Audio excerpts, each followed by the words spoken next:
Have a nice day, student. Today we take continue exercise 7.6. 7.7 तो पढ़ा चुके थे, इसमें कुछ क्वेश्चन बचे थे, उनको आज हम बता रहे हैं। तो टिग्ना में इंटीग्रेशन में जब हम चैन रूल का फार्मूला यूज करते हैं, है ना, F1 F2 फॉर्म के क्वेश्चन को, जो ये दो फंक्शन इनटू फॉर्म में है, तो उसको हम जो फार्मूला यूज करते हैं तो उसमें बहुत बच्चों को सपोजिंग में दिक्कत जाती है। तो उनके लिए एक ये टिक है आई लेट, इसके अनुसार आपको सपोज करना। मान लीजिए ये कैसा है टिक, मान लीजिए इंटीग्रेट, ये आई का मतलब यहाँ पे इन्वर्स है, आई का मतलब इन्वर्स वाले क्वेश्चन, जैसे cos inverse X, sine inverse X, उससे मतलब। एल का मतलब लॉग है, ए का मतलब है वेरिएबल्स आपका एलजेब्रा, एक्स वाई के जो क्वेश्चन है, टी मीन्स ट्रिग्नोमेट्री और ई मीन्स एक्सपोनेंशियल सीरीज। तो इसका मतलब मान लीजिए आपको ये दो फंक्शन दिए गए हैं इन्वर्स और लॉगरिथम के बीच, तो इन्वर्स को आपको फर्स्ट फंक्शन में ले लेना है और लॉगरिथम को सेकंड फंक्शन में। तो मतलब कहने का मतलब यहाँ पे ये है कि इसमें सपोज में फर्स्ट फंक्शन हम किसको माने, उससे मतलब है यहाँ पे। तो यदि इस ऑर्डर में क्वेश्चन है, जैसे मान लीजिए ये दिया है, ये x कास इन्वर्स x है ना, ये तो अभी सपोज करेंगे इसमें। तो इसमें हम कास इन्वर्स, देखिए इसमें वेरिएबल है और ट्रिग्नोमेट्री है, तो मतलब ये देखिए यहाँ पे ये वेरिएबल है और ये ट्रिग्नोमेट्री है। इसी तरह से इसमें देखिए ये वेरिएबल्स के क्वेश्चन हो गए, ये ट्रिग्नोमेट्री। तो इसमें जो सपोज लेते हैं तो इसके अनुसार लेते हैं। तो अब हम क्वेश्चन में अभी इसका फुल फॉर्म आपको बता दिए। अब सपोजिंग जब लेंगे तो इसको अपने दिमाग में आई लेट बनाए रहना, इससे सपोजिंग बहुत आसान हो जाती है। तो इसमें जैसे अब हम ये क्वेश्चन लेते हैं, ये आपको हम बता दिए, फिर इसका यूज भी बीच में बताते जाएंगे टिक का। तो जैसे पहला क्वेश्चन है I equal to X cos inverse X upon under root 1 minus x square, ये दिया है। तो अब इसमें देखिए कम से कम 3 फंक्शन इसमें दिख रहे हैं आपको, 3 एक्स हैं। तो इसमें यदि हम कास इनवर्स एक्स को सपोज कर ले तो उसका डिफरेंशिएशन ये मिल जाता है 1 upon under root 1 minus x square. तो मतलब हमें कास इनवर्स एक्स को आगे सपोज कर लेना है। तो let cos inverse x equal to हमने टी मान लिया, डिफरेंशिएट किए, differentiate with respect to x. तो x के रिस्पेक्ट में डिफरेंशिएट लिए तो कास इनवर्स x का होता है 1 upon under minus 1 upon 1 minus x square dx equal to dt हो जाएगा ये। तो अब हम इस वैल्यू में क्या लिख सकते हैं, इतने की जगह पे dt लिख सकते हैं, है ना। ये सॉरी ये x यहाँ ये इतने के स्थान पे ये x यहीं है ये। तो और कास इनवर्स x की जगह पे क्या लिख सकते हैं, t। तो अब यहाँ पे क्वेश्चन में जो है वो आप पुट कर लीजिए, और x भी है, देखिए यहाँ पे, यहाँ भी क्या है x, इसको ध्यान से समझिए। हमें पूरा फॉर्म जब t मानते हैं तो पूरे को t ही बनाना पड़ता, फिर x नहीं रह जाना चाहिए। तो इसको जब और क्या लिख सकते हैं, x इक्वल टू लिख सकते हैं कास t। तो ये देखिए ये वैल्यू हमारी dt हो गई, x की जगह हमारा कास t हो गया, और कास इनवर्स x की जगह t, ये सब वैल्यू यहाँ रख लेना।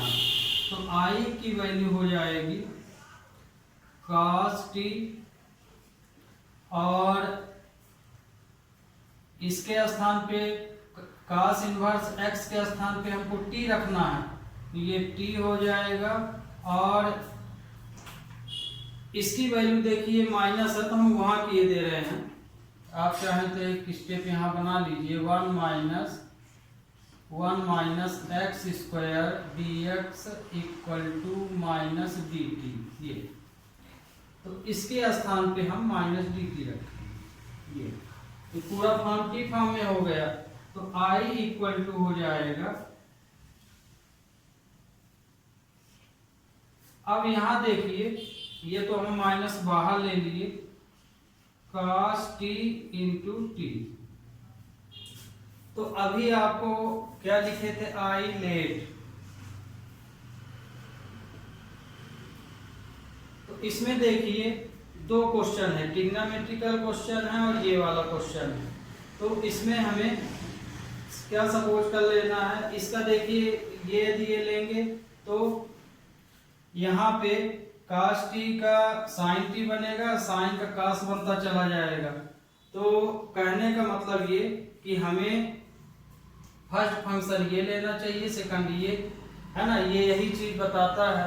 तो ये देखिए ये ट्रिग्नोमेट्री है, ये अलजेब्रा है।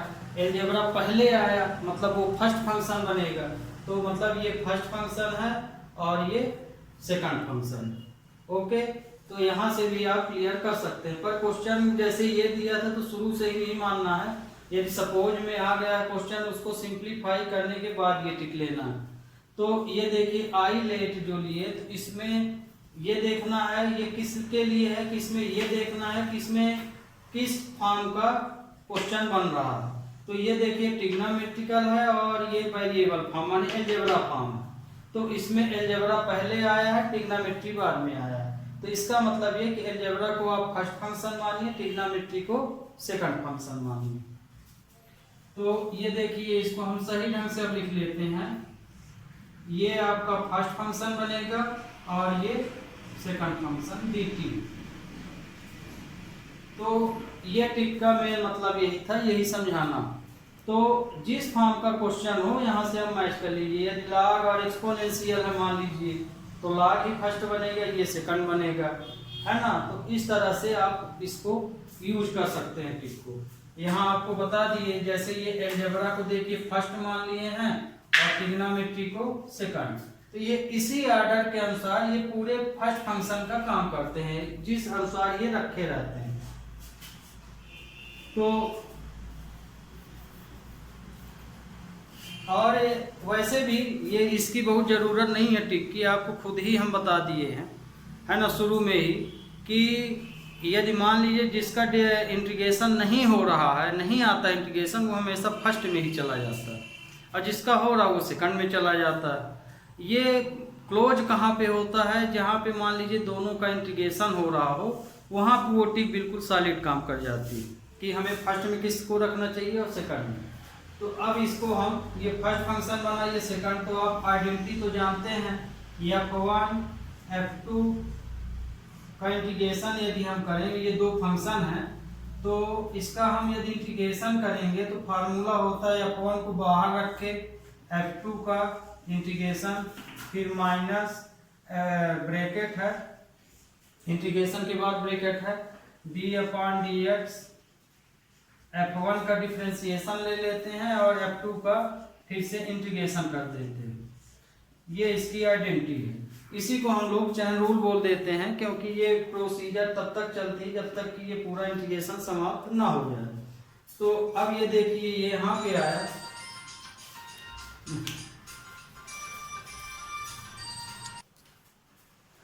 तो ये आया, तो i इक्वल टू हो जाएगा, इस साइन का विशेष ध्यान रखिएगा, जो भी हमारा आंसर आएगा उसका इस साइन का मल्टीप्लाई हो जाएगा, इसलिए हम इसको पूरा ही नंबर ब्रैकेट के अंदर रख रहे हैं। ये माइनस का फिर इंटू हो जाएगा बाद में। तो t को हम बाहर रखेंगे, ये क्योंकि फर्स्ट फंक्शन है, ये सेकंड है, तो t को बाहर, cos t का इंटीग्रेशन ले लिए, फिर माइनस फर्स्ट फंक्शन का डिफरेंशिएशन, डिफरेंशिएशन। तो चूंकि हमारा टी फॉर्म में है क्वेश्चन, तो टी के रिस्पेक्ट में आएगी, तो ये टी हो जाएगा, तो ये हो जाएगा टी, फिर integration cos t dt। dx, ये आ गया। अब इसको सिंप्लीफाई करेंगे तो i इक्वल टू आएगा माइनस टी, काश टी का क्या होता है, काश टी का साइन x या साइन टी है ना, काश टी का साइन टी हो गया, और माइनस टी का डिफ्रेंसिएशन 1 हो गया, और काश टी का साइन टी dt। ध्यान रखिए यहाँ हम गलत लिख दिए, टी के रिस्पेक्ट में है तो ये सब टी हो जाएगा।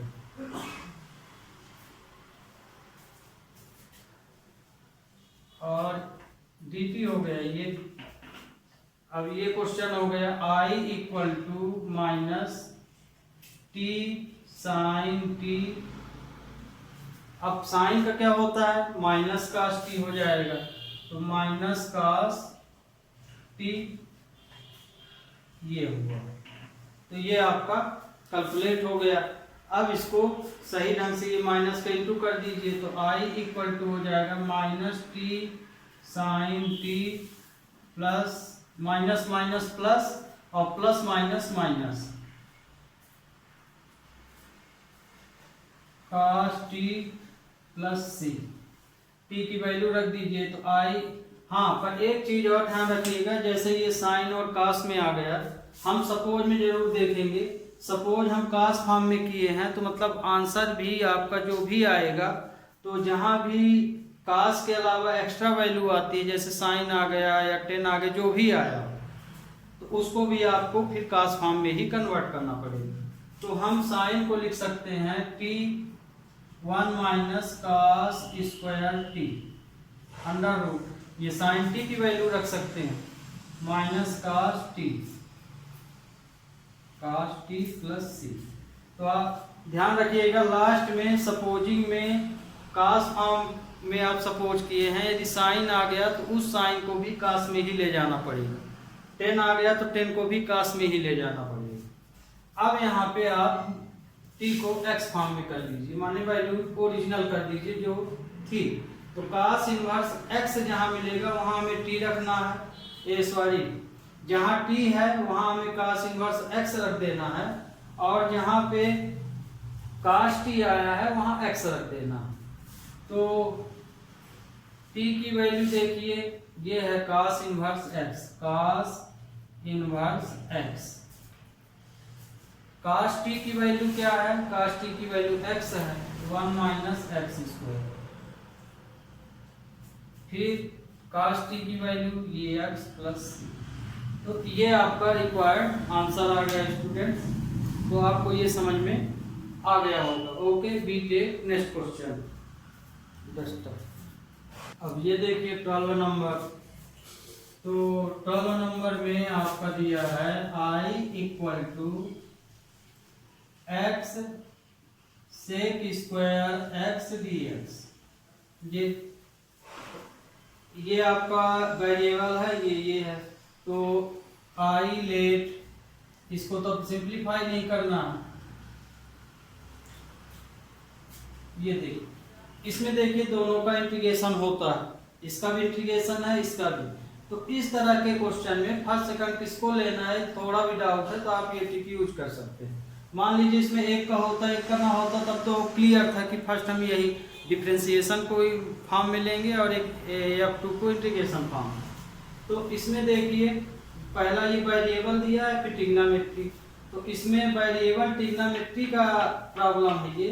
तो वेरिएबल ट्रिग्नोमेट्री में वेरिएबल को हम फर्स्ट फंक्शन मानेंगे, ट्रिग्नोमेट्री को सेकंड। इसके अनुसार ऑर्डर ये जो टिक है ये ऑर्डर बताता है ना, ये क्या बताता है, ऑर्डर। मतलब कि जो पहले लिखा है वो f1 ही होगा, जो दूसरा लिखा है वो f2 होगा। तो हमारा ये ऑर्डर जो बना है तो ये a और t में बना है ना। ये तो ऑलरेडी क्वेश्चन बना दे दिया। मान लो ना दिया होता तो इस ऑर्डर के अनुसार फर्स्ट यही होगा, सेकंड यही होगा। ओके, तो हमें यहाँ पे अब आपको टिक समझ में आ गई होगी, अब लिखने की टिक की जरूरत नहीं। तो इसमें हम इसको फर्स्ट फंक्शन मान लिए f1 और इसको f2। तो x को बाहर रख के सेकंड का इंटीग्रेशन ले लिए x, फिर माइनस dx, फिर माइनस, फिर इंटीग्रेशन का साइन होता है, फिर फर्स्ट फंक्शन का डिफरेंशिएशन हो जाता है x और सेकंड का फिर से इंटीग्रेशन dx और ये dx, ये इसका आइडेंटिटी लग गई। तो i इक्वल टू हो जाएगा सेक स्क्वायर का क्या होता है 10x, सेक स्क्वायर का इंटीग्रेशन 10x होता है, x का 1 हो जाएगा डिफरेंशिएशन सेक का 10x dx है ना, इसका 10 है, ये dx ही वाला आ गया। तो i इक्वल टू हो जाएगा x 10x। अब 10 का देखिए दो इंटीग्रेशन होता है, तो यहाँ बहुत बच्चे ये भी पूछते हैं कि हम क्या लिखें, यहाँ पे कास में लिखें कि साइन में लिखें। इसके दो इंटीग्रेशन हैं, तो आप दोनों में से कोई भी यूज कर सकते हैं, चाहे कास फॉर्म में लिखिए चाहे सेक फॉर्म में। तो देखिए यहाँ 10x का हम यहाँ समझ लीजिए 10x dx का integration minus log cos x होता है। यदि कास को लिखेंगे तो माइनस फॉर्म में, और यदि सेक इसको प्लस फॉर्म में लिखना है तो इसी को आप लिख सकते हैं log sec x, log sec x लिख सकते हैं। इन दोनों में किसी को यूज कर लीजिए जरूरत के अनुसार।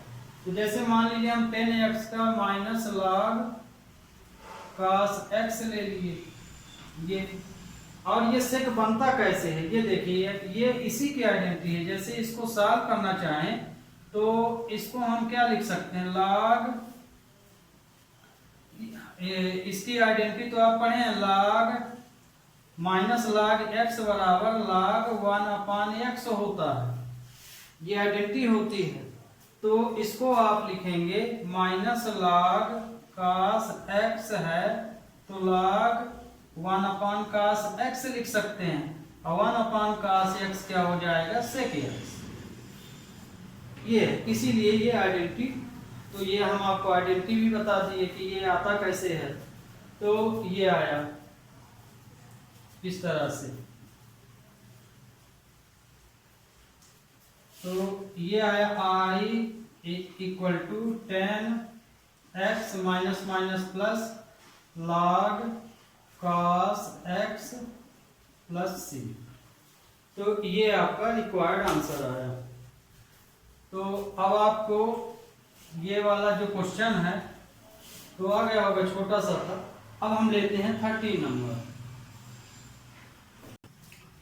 अब देखिए 30 नंबर क्वेश्चन बहुत बढ़िया क्वेश्चन है, कारण ये कि इसमें आपको एक ही फंक्शन दिख रहा है और इसका आपका इंटीग्रेशन करना है, तो इंटीग्रेशन तो करना ही पड़ेगा किसी भी तरह से। और आपको ये भी पता है कि इसका इंटीग्रेशन फार्मूला नहीं है, माने इंटीग्रेशन नहीं होता है, और इंटीग्रेशन दे दिया है क्वेश्चन में। तो इस तरह के कोई भी क्वेश्चन हो उसमें 1 dx का मल्टीप्लाई कर लिया जाता है, माने 1 का। तो चाहे साइन इनवर्स हो, चाहे टेन इनवर्स हो, चाहे सेक इनवर्स हो, कोई भी इस तरह का क्वेश्चन हो उसमें आगे आप log में भी यही रहेगा, है ना। मान लीजिए हम log x का इंटीग्रेशन दे दिए तो उसमें भी आप आगे 1 dx का मल्टीप्लाई कर लीजिए, फिर उसको इंटीग्रेट कीजिए। मत कहने का मतलब ये कि जिसका इंटीग्रेशन नहीं हो रहा, जिसका आइडेंटिटी नहीं है, तो उसमें और उसको आपको इंटीग्रेट करना है, तो हमेशा उसमें 1 का मल्टीप्लाई करके फिर फर्स्ट फंक्शन सेकंड फंक्शन बना लेते हैं और फिर उसको इंटीग्रेट करते हैं, चाहे कोई भी क्वेश्चन हो। तो आपको ये रूल समझ में आ गया होगा। फिर से समझ लीजिए, यदि क्वेश्चन इंटीग्रेशन का है और उसमें एक ही फंक्शन दिया गया है, जैसे ये अभी तक दो फंक्शन थे तो एक को फर्स्ट सेकंड मान लेते थे हम लोग।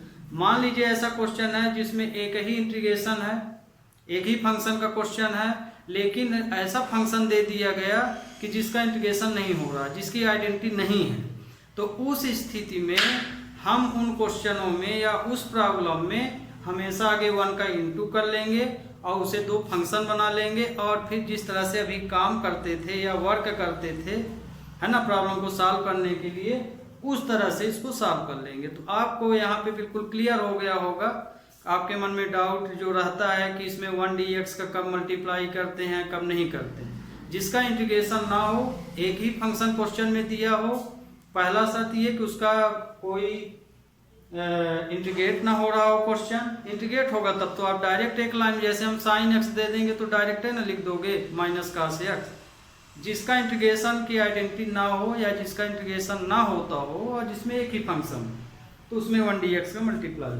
तो ये भी इसी तरह क्वेश्चन है, I = tan इनवर्स x। इसमें देखिए हमने 1 का इनटू कर लिया ये। अब इसमें ये फर्स्ट फंक्शन माना जाएगा, ये सेकंड फंक्शन। क्यों? क्योंकि इंटीग्रेशन में कांस्टेंट नंबर 0 नहीं होता। तो अब देखिए यहाँ पे, क्योंकि इसका तो अब ये पता है कि दो फंक्शन जब है तो इसका तो इंटीग्रेशन नहीं हो रहा थी, तो फर्स्ट टाइप फॉर्म में जाएगा। तो इसको हम लिखेंगे tan इनवर्स को बाहर और 1 dx का इंटीग्रेशन, फिर माइनस, फिर d/dx tan इनवर्स x का डिफरेंशिएशन और 1 dx का इंटीग्रेशन dx। ये हो गया। अब I = tan inverse x 1 dx का x हो जाएगा इंटीग्रेशन, tan इनवर्स का डिफरेंशिएशन 1/1 प्लस x² होता है और इसका x होता है। तो I = हो गया tan इनवर्स x है ना, इसको हम आगे लिख लिए। और इस क्वेश्चन को हम एक बार फिर से रिपीट करके, होगा रिपीट करने की जरूरत नहीं है, एडजस्ट ही है।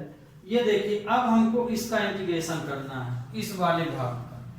तो इसको इंटीग्रेट करने के लिए यदि हम ये सपोज कर लें तो ये हमको मिल जाता है x dx, तो हम 1 + x² को t मान लेते हैं। Let 1 + x² = t, differentiate with respect to x, तो ये हो जाएगा 2x dx = dt। तो x dx, क्योंकि हमको x dx की ही वैल्यू चाहिए, तो x dx की वैल्यू हो जाएगी 1/2 dt। ये तो x dx के स्थान पे हम 1/2 dt रख देंगे। तो I = हो जाएगा x tan inverse x minus, ये वैल्यू आप यहाँ रख लीजिए। तो 1 प्लस इसकी जगह पे हम क्या लिखेंगे, t रख दिए है ना, 1 + x²। x dx के स्थान पे 1/2 dt। ये तो 1/t का तो आपको पता है log t हो जाता है। तो x tan इनवर्स x 1/2 और 1/t का क्या हो जाएगा log t + c। अब t की वैल्यू रख दीजिए। तो I = आ गया आपका x tan inverse x - 1/2 log t की वैल्यू क्या है 1 + x², 1 + x² + c। तो ये आपका आंसर हो गया। Okay, be take next question. चलो इसमें देखो, ये क्वेश्चन दिया है तो फर्स्ट फंक्शन सेकंड फंक्शन आप किसको मानेंगे, यहाँ भी क्लियर है। log x का इंटीग्रेशन नहीं होता, मतलब ये फर्स्ट में ही जाएगा और ये सेकंड में। तो इसमें I = ये फर्स्ट है ये सेकंड, तो आगे इसको सही ढंग से लिख लीजिए log x² x dx। अब आपका ये f1 बना, ये f2 बना। तो इसका इंटीग्रेट करेंगे तो इसको आगे पहले लिखे तो log x² log, फिर सेकंड फंक्शन का इंटीग्रेशन dx, फिर इंटीग्रेशन, फिर ब्रैकेट हो जाएगा, सेकंड फर्स्ट फंक्शन का डिफरेंशिएशन हो जाएगा log x का होल स्क्वायर और सेकंड फंक्शन का इंटीग्रेशन dx। ये स्ट्रक्चर में लग गया f1 f2। तो अब इसमें I equal to log x का होल स्क्वायर, x का इंटीग्रेशन x स्क्वायर अपॉन 2 आ जाएगा, फिर माइनस log x का डिफरेंशिएशन ले रहे हैं तो पावर है तो आगे तो हो जाएगा 2 log x, है ना, आगे पावर के हिसाब से। अब log x का लेंगे तो 1 अपॉन x हो जाएगा, फिर x का लेंगे तो 1 हो जाएगा। अब इसका लिए तो क्या है, इंटीग्रेशन x स्क्वायर अपॉन 2, है ना, इस x का इंटीग्रेशन ये आ गया dx। तो इस x से ये पावर कटेगी तो x वर्ग बचेगा, तो I equal to log x का whole square x square upon 2। ये देखिए ये 2 से ये भी 2 कैंसिल हो गया, तो यहाँ बचा कितना, x log x बचा।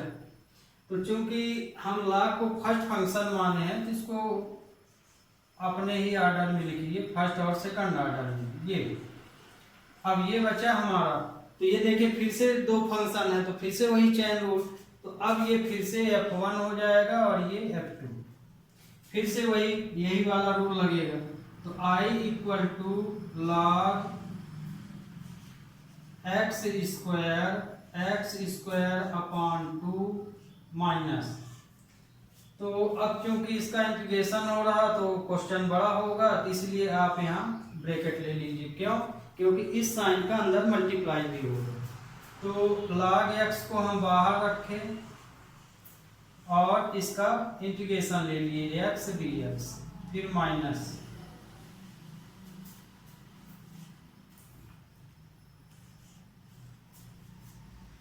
फर्स्ट फंक्शन का differentiation d upon dx log x और सेकंड का integration x dx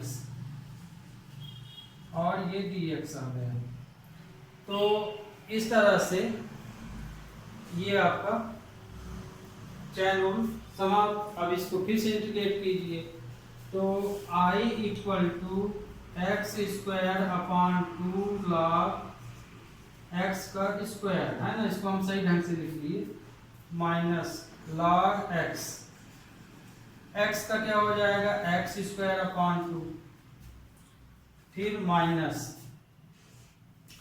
log x का डिफरेंशिएशन 1 अपॉन x हो जाएगा, x का इंटीग्रेशन x स्क्वायर अपॉन 2 और dx हो जाएगा, ये आया। तो I इक्वल टू आया x square upon 2 log x का स्क्वायर, इसको x square upon 2 log x, है ना, सही ढंग से लिख लिए हैं। यहाँ पे ये देखिए ये भी कैंसिल होगा x स्क्वायर से, तो x बचेगा। तो 2 को हम बाहर लिखे ले रहे हैं 1/2 और ये बचा x dx, ये बचा, इसका भी इंटीग्रेशन ले लीजिए। तो ये आ जाएगा I equal to x square upon 2 log x का whole square minus x square upon 2 log x minus 1 upon 2, x का क्या हो जाएगा, x square upon 2 plus C. तो ये आपका आंसर हो गया। अब इसको ब्रैकेट ओपन कर लीजिए। तो ध्यान रखिए, आप चैन रूल जब बनाते हैं तो बच्चे सबसे ज्यादा यहाँ गलती करते हैं। ये बिल्कुल करेक्ट करते हैं वो, लेकिन इस साइन को नजरअंदाज करने के कारण उनका साइन पूरा मिस्टेक हो जाता है। तो जब आप सेकंड स्टेप में जाइए और जितने का इंटीग्रेशन ले रहे हैं उसमें ब्रैकेट जरूर ले लीजिए और उसको उसी ब्रैकेट के अंदर सॉल्व कीजिए। जो भी फिर आंसर आ जाए उसका लास्ट में मल्टीप्लाई कर दीजिए। तो जैसे ये हम किए थे, अब हमारा ये सॉल्व हो गया, तो हम इस साइन का मल्टीप्लाई कर देंगे। तो I इक्वल टू हो जाएगा x square upon 2 log X ये तो minus x square upon 2 log X plus 1 upon 4 X square plus C. तो ये आपका आंसर। ओके, अब ये देखिए e की power x sine x cos x। तो ये क्वेश्चन देखिए, इसमें यदि आप फर्स्ट फंक्शन सेकंड फंक्शन मान के करते हैं तो दोनों ही आइडेंटिटियां खत्म नहीं होंगी, माने आई की वैल्यू रखना पड़ेगा। दूसरा तरीका है कि यदि हम e की पावर x और साइन x को t मान ले तो हमको ये पूरी वैल्यू ही मिल जाती है। या कास भी ले सकते हैं आप, e की पावर x कास x लेंगे तो भी मिलेगा, पर साइन माइनस में मिलेगा। तो माइनस को कहीं ना कहीं हमको कॉमन में लेना पड़ेगा। तो हम यहाँ पे लेट e की पावर x साइन x को t मान लेते हैं। अब इसका डिफरेंशिएशन तो दो फंक्शन लग जाएगा, तो साइन का कास हो जाएगा कास x, फिर साइन x को बाहर रखे, इसका किए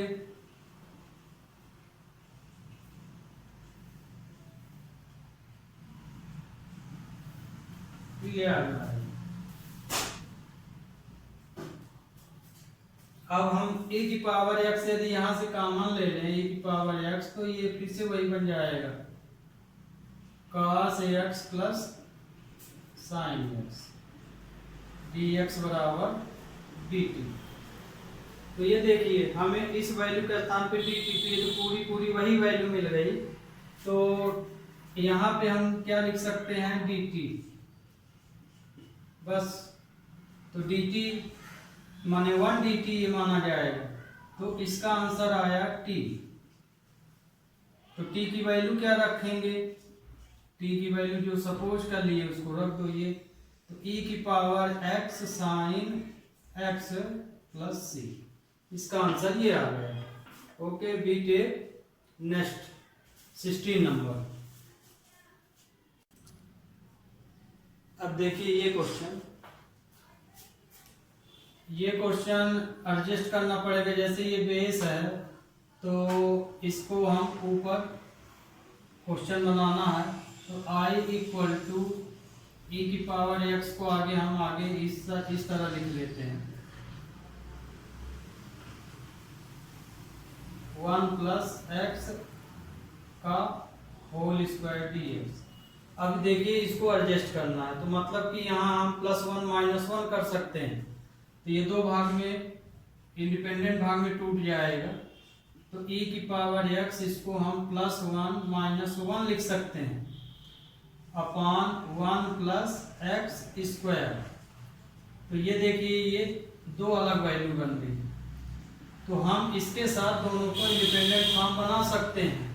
तो i इक्वल टू यदि हम इन दोनों को इसके साथ अलग अलग लिखें तो e की power x 1 plus x upon 1 plus x का होल स्क्वायर लिख सकते हैं। फिर माइनस e की power x into 1 upon 1 plus x का होल स्क्वायर dx लिख सकते हैं। तो ये देखिए यहाँ ये तो कट गया एक तो, ये पावर इससे कैंसिल हो गई। तो e की power x into 1 upon 1 plus x आया ये dx, फिर माइनस e की power x 1 upon 1 plus x square dx। तो इसमें आप एक चीज ध्यान रखिएगा कि यदि क्वेश्चन को थोड़ा इंटीग्रेशन में वैरायटी भी आप इंटीग्रेशन आंख मूंद के नहीं पढ़ना चाहिए, उसमें किस तरह का इंटीग्रेशन किस तरह से चलता है ये भी दिमाग में रखना चाहिए मेथडों का।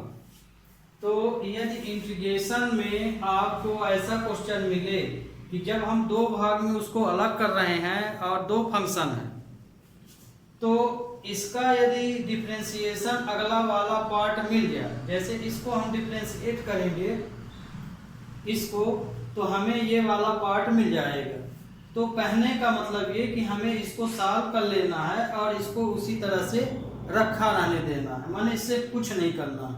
फिर से सुन लीजिए, यदि आपने किसी इंटीग्रेशन को दो भागों में तोड़ा और दोनों भागों में तोड़ने के बाद उसमें आप ये ऑब्जर्व करते हैं कि यदि हम इसका डिफरेंशिएशन लें, इसका क्या लें, डिफरेंशिएशन, तो इसका डिफरेंशिएशन अगला वाला टर्म मिल जाए, मतलब कि इसका आंसर ये मिल जाए, तो उस स्थिति में हमको एक पार्ट को, मतलब कि जो आंसर आ रहा, मतलब ये आ रहा, तो इसको हमें सॉल्व करने की जरूरत नहीं है, ये अपने आप से कट जाता है नंबर, इसको डिटेल करने के बाद इंटीग्रेशन में।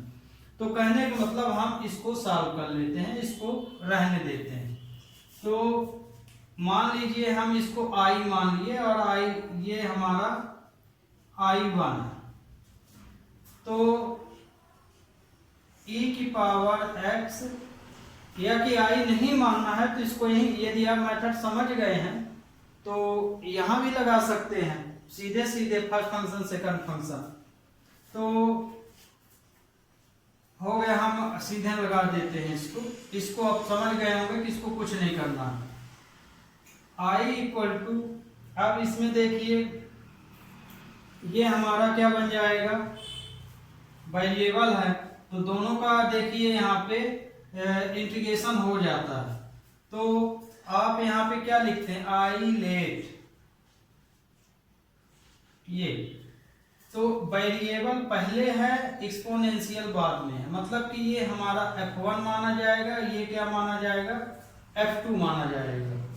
तो अब हम इसको 1/1 प्लस एक्स सही फॉर्म में लिख लेते हैं, और e की पावर x dx, e की power x 1/1 plus x square, x का होल स्क्वायर dx। इसका हम इंटीग्रेशन कर रहे हैं, इसको नहीं कर रहे हैं, ये सेम वही रहेगा। तो i इक्वल टू, इसको हम बाहर रखे 1/1 प्लस एक्स, इसका इंटीग्रेशन लिए dx, फिर माइनस फर्स्ट का डिफरेंशिएशन, तो जब हम फर्स्ट का डिफरेंशिएशन लिखेंगे तो x फॉर्म में ये काम करेगा, तो मतलब इसको हमें ऊपर ले जाना चाहिए, तो ये हो जाएगा -1,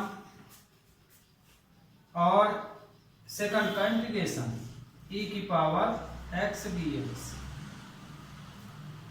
ये आ गया माइनस e की power x 1/1 plus x square dx। तो अब i equal to 1/1 plus x, e की पावर x का तो e की पावर x से ही आएगा।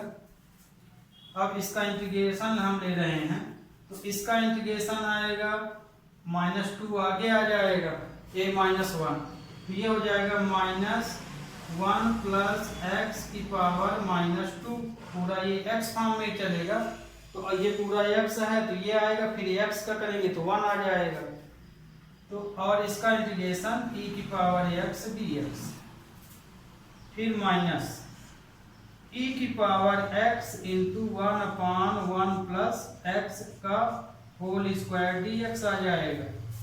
अब इसको सही ढंग से लिख लीजिए, तो i इक्वल टू हम लिख सकते हैं e की पावर x 1 प्लस एक्स, है ना, ये तो हमारा सॉल्व हो गया है, ये minus minus plus.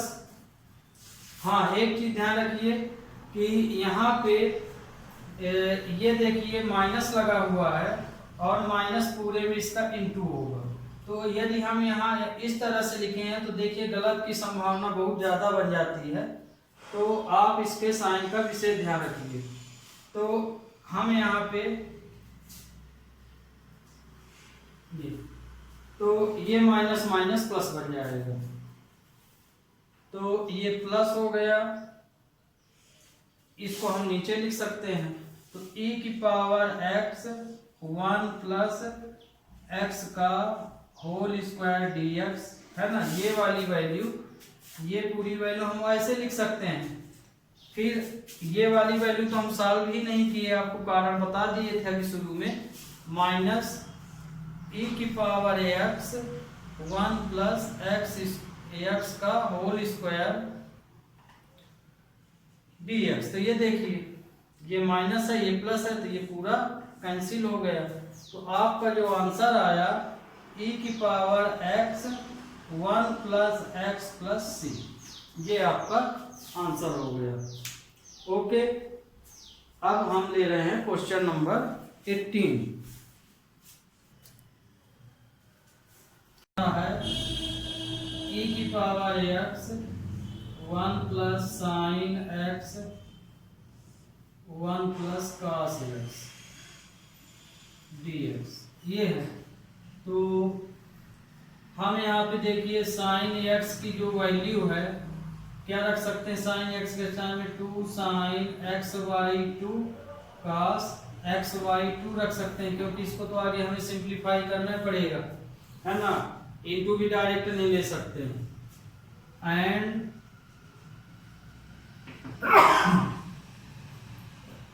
1 plus cos x के स्थान पे 2 cos स्क्वायर x बाई 2 लिख सकते हैं। तो यहाँ रख दीजिए साइन x के स्थान पे ये, और 1 प्लस cos x के स्थान पे ये। तो I इक्वल टू हो जाएगा e की power x 1 plus 2 sine x by 2 cos x by 2 upon 2 cos square x by 2 dx हो जाएगा। अभी इसको हम सॉल्व किए ले रहे हैं, इन दोनों के साथ इसको अलग अलग। तो I इक्वल टू हो जाएगा e की पावर x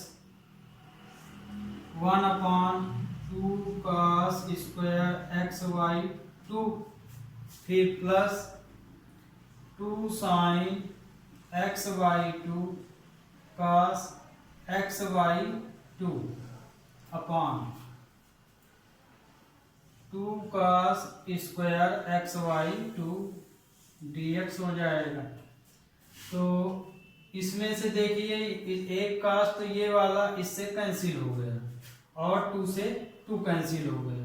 तो I इक्वल टू हो गया e की पावर x, ये क्या बन जाएगा, सेक स्क्वायर, तो ये हो जाएगा सेक स्क्वायर x बाई 2 हम यहाँ लिख दिए सामने, फिर प्लस हम e की पावर x का इसमें मल्टीप्लाई भी करके लिख रहे हैं। ओके, तो ये हो गया यहाँ पे e की पावर x, ये क्या बन गया 10 x बाई 2 dx।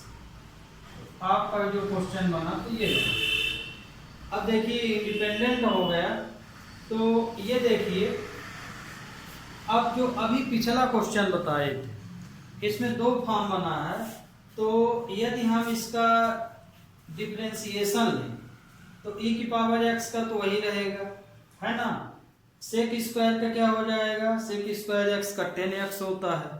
तो यहाँ पे क्या कर लेंगे कि इसको हम यदि इंटीग्रेट करते हैं तो ये वाली वैल्यू हमको मिल जाती है। तो कहने का मतलब ये कि इसको हम स्थिर रखेंगे और इसका हम इंटीग्रेशन कर देंगे। तो ये देखिए, हम इसको I इक्वल टू 2 e की power x sec square x by 2 अलग अलग लिखे ले रहे हैं, प्लस e की power x 10 x by 2 dx, ये हम अलग अलग पार्ट ले लिए। अब यहाँ पे इसमें तो पता है कि 10 का नहीं होगा, यदि होगा तो लॉग फॉर्म में भी लिखेंगे, लेकिन हमें इसका सॉल्यूशन यदि डिफरेंशिएशन फॉर्म लें या इंटीग्रेशन भी ले लो तो सेक स्क्वायर का 10x हो जाता है, तो मतलब हमें इंटीग्रेशन ये मिल जाता है। तो कहने का मतलब कि इसको हमें सॉल्व नहीं करना है, इसको डिटेल कर दीजिए, ये अपने आप कैंसिल हो जाएगा।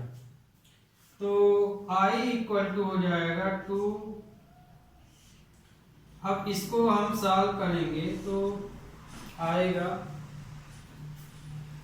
e की पावर x और सेक है तो e की पावर x को हम बाहर रखें और सेक स्क्वायर x/2 का इंटीग्रेशन ले लेंगे, फिर माइनस, फिर इसमें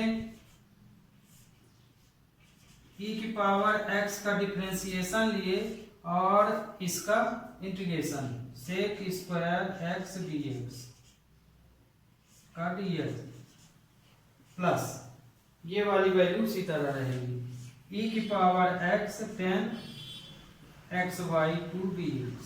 ये तो i इक्वल टू हो जाएगा 1/2 1/x। ये देखिए ये क्वेश्चन में हम 2 जो है इस तरह से लिख लिए हैं, ये गलत है क्योंकि 2 तो नीचे ही रहेगा, ये सेक बनेगा, तो ये आपका 1/2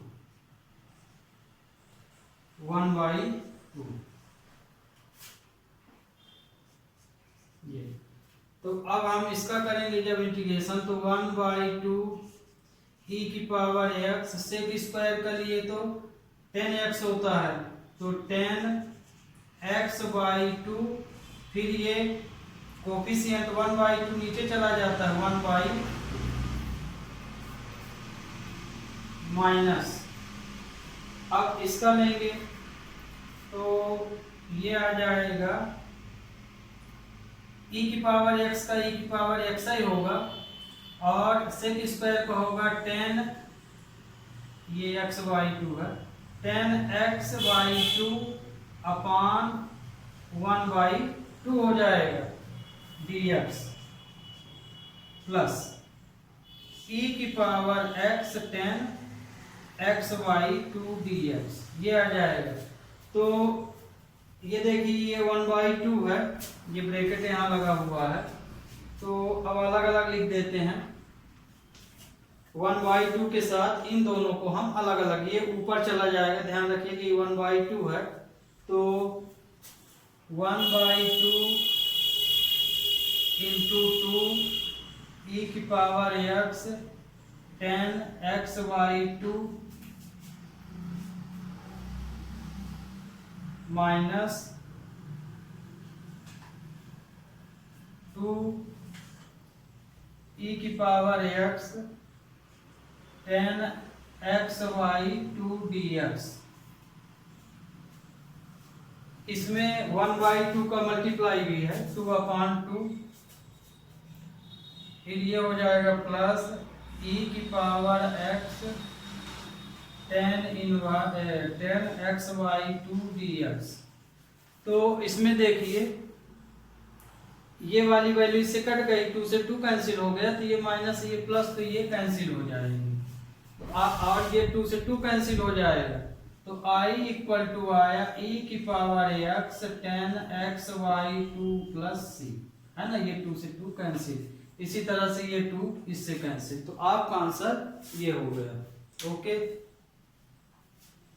तो स्टूडेंट हम 19 नंबर क्वेश्चन ले रहे हैं और इसी के अकॉर्डिंग 20 नंबर भी क्वेश्चन होगा, पर थोड़ा सा छकाया उसको मैं पूरा साल लगा दूंगा, है ना, टाइम कम होने के कारण इसको समझा रहे हैं, इसी के अकॉर्डिंग है, आप समझ लीजिएगा, पर हम वो सॉल्यूशन लगा देंगे और फिर आज से ये एक्सरसाइज आपकी इंटीग्रेशन ख़त्म हो जाएगा। 2-3 क्वेश्चन और हैं तो उसको आप देख लीजिएगा, सरल ही हैं, लगा लीजिएगा, और अगले लेक्चर से हम डेफिनिट इंटीग्रेशन शुरू करेंगे। तो 20 नंबर क्वेश्चन को हम समझा ना पाएंगे क्योंकि बहुत ही कम समय है और टाइम ओवर हो रहा है, तो उसको हम सॉल्यूशन लगा देंगे। ये दिक्कत होगी तो कमेंट में आप जरूर पूछ सकते हैं, इसको आप देख लीजिए, इसी के कारण वो भी रहेगा, पर उसको सिंप्लीफिकेशन ना थोड़ा सा बताना। तो ये देखिए इसमें जैसे अभी एक क्वेश्चन बताए थे e की पावर, सेम ये भी वही है, तो आगे हम लेट कर लें e की पावर x/x को हम t मान लेते हैं, ठीक, जैसे अभी ये क्वेश्चन हम शुरू में बताए थे तो इसी तरह से बताए, है ना, आज ही। तो इसका डिफरेंशिएशन करेंगे तो e की पावर x एक्स बाहर रहेगा, e की पावर x का डिफरेंशिएशन यही रहेगा, फिर माइनस, फिर e की पावर x बाहर रहेगा, x का लेंगे तो 1 हो जाएगा, अपान x स्क्वायर आएगा। तो ये equal dx equal to dt आ गया ये। तो यदि हम यहाँ से इनको अलग अलग लिखें तो e की पावर x हम कॉमन ले लिए तो ये आया x minus 1 upon x square dx equal to dt। तो e की पावर x, इसको यदि आप अलग अलग लिखेंगे तो x square minus 1 upon x square ही लिखेंगे, dx इक्वल टू dt।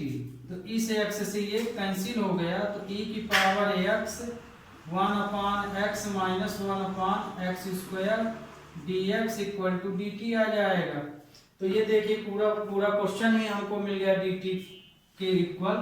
तो हम इसको लिख सकते हैं, ये पूरी वैल्यू इसके स्थान पे रखेंगे तो dt भर आएगा, तो ये dt होगा। तो इसका इंटीग्रेशन लेंगे तो t आ जाएगा। अब t की वैल्यू क्या है ये, तो हम यहाँ i इक्वल टू e की पावर x प्लस x ये लिख सकते हैं।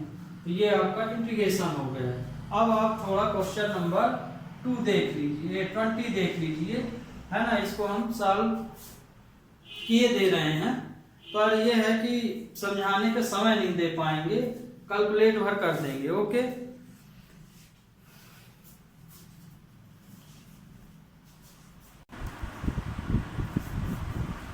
तो स्टूडेंट देखिए ये क्वेश्चन हम पूरा सॉल्व कर दिए, है ना। अभी आपसे बोले थे कि 20 नंबर हम पूरा सॉल्व कर देंगे, समझा नहीं पाएंगे क्योंकि टाइम कम है, फिर भी इस तरह से लिखेंगे कि आपको समझ में आ जाए। ये क्वेश्चन दिया था, आगे इसको हम बेस को सही बना लिए, इसको इंडिपेंडेंट बनाने के लिए, तो इसको हम -1 -2 लिख सकते थे। फिर इसको दोनों को अलग अलग ले लिए और फिर इसमें ये 2 पार्ट बनाए, है ना, ये और ये। तो इसमें ये वाले एक पावर कैंसिल हो गई, तो ये x माइनस 1 की पावर 2 बचेगी, और इसी वैल्यू को हम लेट कर लिए। लेट करेंगे तो हमें जो डिफरेंशिएशन मिलेगा इसका, तो ये पूरा मिल जाता है ना, ये पूरी वैल्यू। तो ये पूरी वैल्यू dt के बराबर हो जाती है ना। तो इसके स्थान पे हम dt रख सकते हैं, तो dt आया, फिर तो dt का डिफरेंशिएशन 1 dt का डिफरेंशिएशन t आ गया, तो t की वैल्यू रखिए जो सपोज किए। ओके, तो आज से इंटीग्रेशन स्टूडेंट आपका खत्म हो गया है, और नेक्स्ट लेक्चर में अब हम डेफिनेट इंटीग्रेशन लेंगे। तब तक के लिए student have a nice day.